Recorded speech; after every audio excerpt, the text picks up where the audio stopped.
acts like it's a good thing he has. When he spots a woman tied naked to a tree and a man ready to kill her, he has no choice but to shoot the attacker. As a reward, the woman gives Neil something unimaginable. Neil's reward is a bracelet. It enables its wearer to step inside other people, to see through their eyes, to feel whatever they feel, to take body rides. But Neil has a big problem. The man he shot isn't dead, and he wants revenge. First, he's going to finish what he started with the woman. Then he's going after Neil.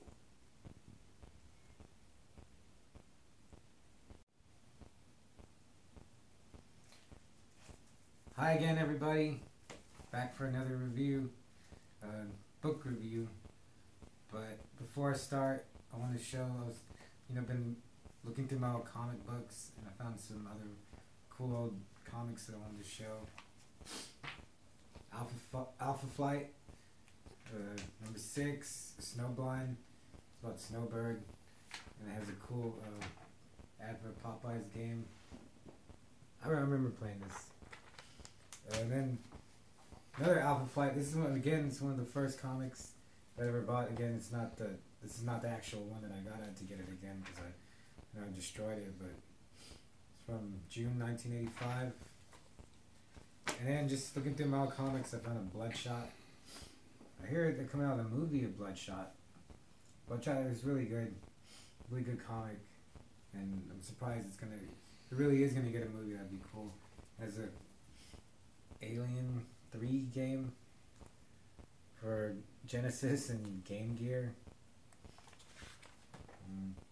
And Game Boy, Empire Strikes Back. So, anyway, onto the book. I'm doing Richard Laymon, Body Rides, and I just finished it earlier today. And man, this one's new to me because for a lot of reviews, I'm going to reread his books, which I don't mind doing at all because I love his books. This is one that I hadn't actually read before, so it's all new to me, and it was really good. I mean, all Laymon is really good. This one is a little different than his normal fare.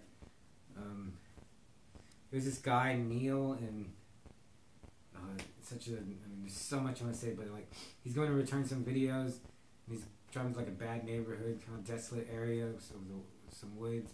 And he hears a woman screaming, and he has a gun with him, so he stops, gets out, and he saves her from getting killed. She's tied to this tree, and this killer has her, and he's torturing her, and he's gonna kill her. But Neil, he shoots the guy, and saves the girl, takes her home, and she gives him this bracelet that when he puts it on, and he has to kiss it, his spirit will leave his body, and he can get into anyone and see what it's like through them. He can't control them, and he can't communicate with them. He can just be inside their body and experience everything. He knows their thoughts. He feels what they feel. He sees what they see. Just everything. It's like he becomes that person, but he's still in there. And he knows everything they think about. They can't, you can't hide anything from yourself. So he knows what they know. And the girl tells him, don't use it on anyone you're close to, any family members, any loved ones, because you don't want to know what they're really thinking about you. And from there, it turns out that the killer wasn't killed. He shot him 3 times, even once in the head, but the killer didn't die. And the killer actually goes back and kills the girl. And I thought she was going to be a main character, but no, she gets killed in the first 50 pages of the book. She was a really nice character too. Laymon fleshed her out really quickly and gave a lot of info and some backstory on her. And she was a good character, and then he kills her.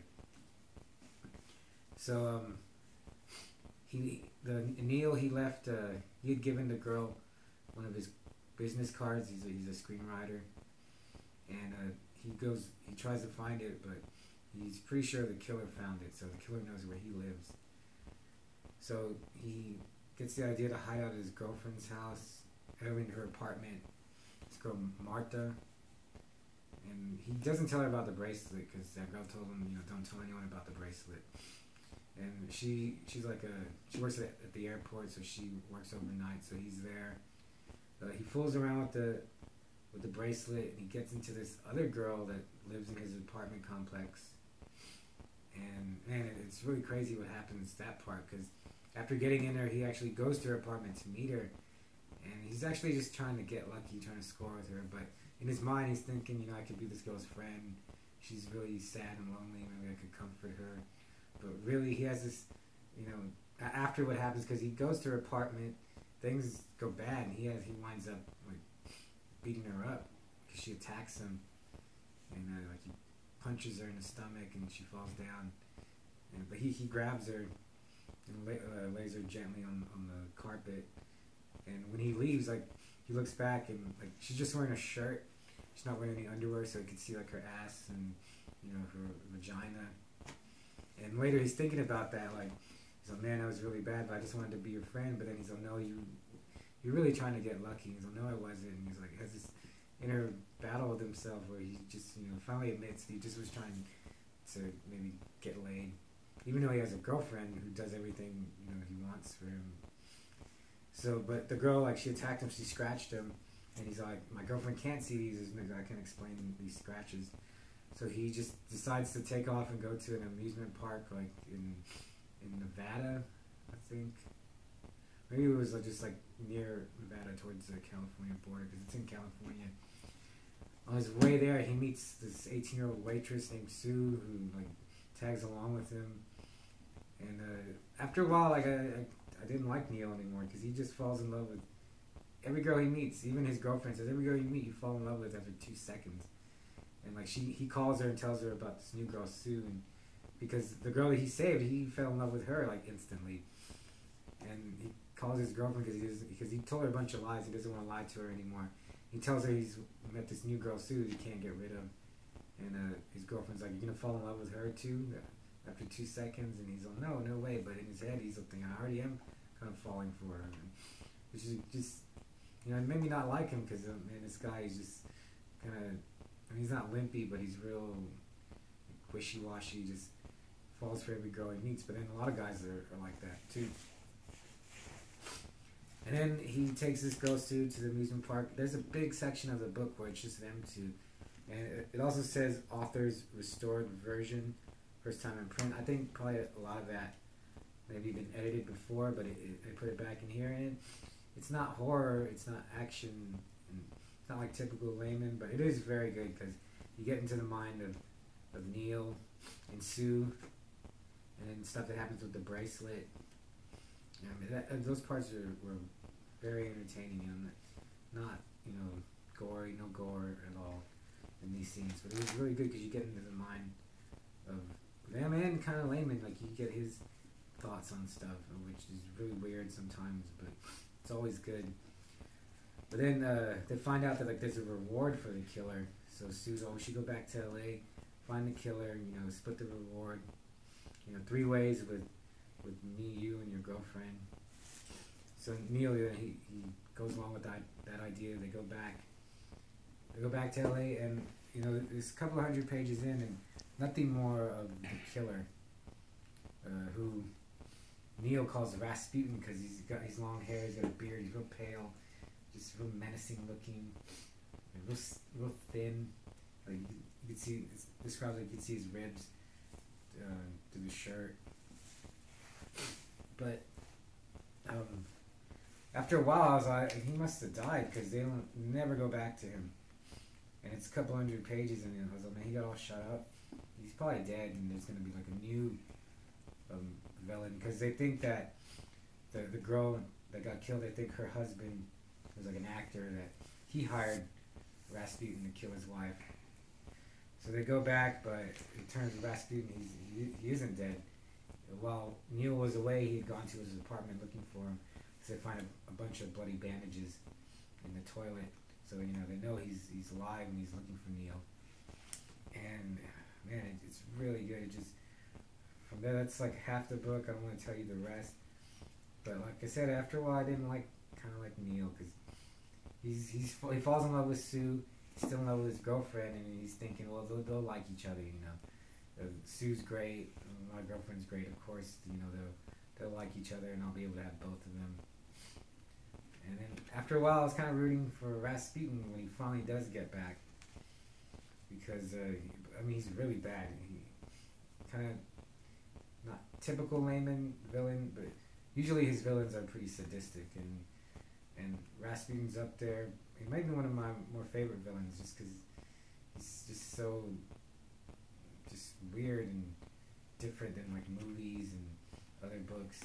He enjoys torturing and he enjoys killing, but then, you know, he kills for money too, almost like a hitman, but just, you know, a serial killer. That's a hitman. And I mean, I don't think I've ever seen anything like that in movies or other books I can think of off the top of my head. And then you find out that that Rasputin, you find out his real name too, and his real name is Leslie Glitt. And you find out that he was a serial killer that the police were onto a long time ago. They called him the Beast of Belverdi. And like the cops caught him on the Golden Gate Bridge, and they had a shootout, and he got shot. He got shot up before, and then he fell off the bridge, so the police thought he was dead. But he's not. It's funny, Neil says he's undieable. And he even laughs like, you know, undieable. That's just a weird way to put it. But yeah, he's a like unkillable monster. And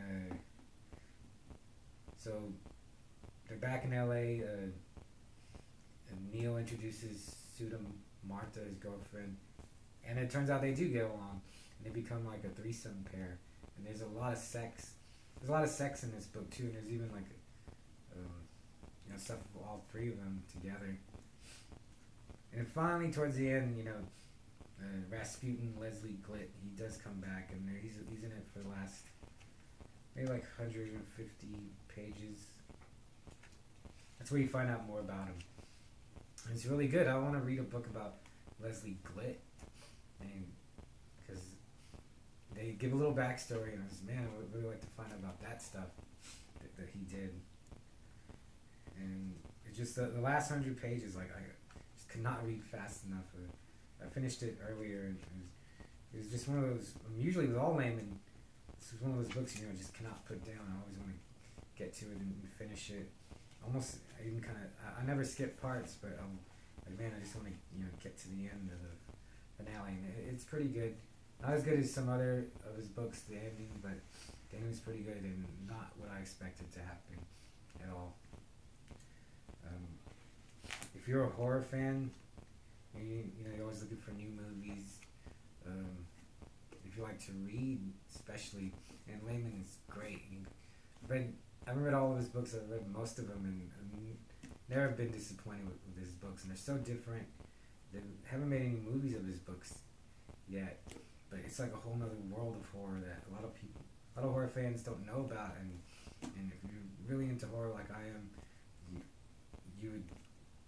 you should really get into his books because they're great. Like, I mean, people read Stephen King, and I do too, and Kuntz is good. Laymon is maybe a little, I won't say better, but definitely more brutal. And just comes up, he's got his own universe of craziness and weird villains and good characters and maybe not so good characters that are the main characters, but just never disappoints. And I'm so glad that I'm able to, you know, review his books now. I've started a YouTube channel, and I'm gonna try to review all of them if I can. All of his books are worth reading, but this one was new to me, and it was really good. Even though it was like over 500 pages, I read it in I think like a week maybe. Just you know, because you know, I work a lot, and I don't always have the time I would like to read, but I did finish it. For being over 500 pages, I finished it fairly quickly.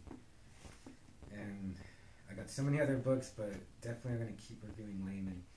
And, you know, I hope you check him out because he's so good. Cannot rave enough about Laymon. And there's a lot of stuff that I said that I kind of didn't want to because I didn't want to give it away. but there's so much more weird stuff. If this is gonna be your first Laymon, it'd be a good introduction. But most of his books would be. But it's Body Rides. Leslie Glick is one of my new favorite villains. It's awesome. Neil is kind of wimpy, kinda, and so that's it. More Laymon reviews to come, and hope people watch and subscribe and like the videos, and I'll see you next time.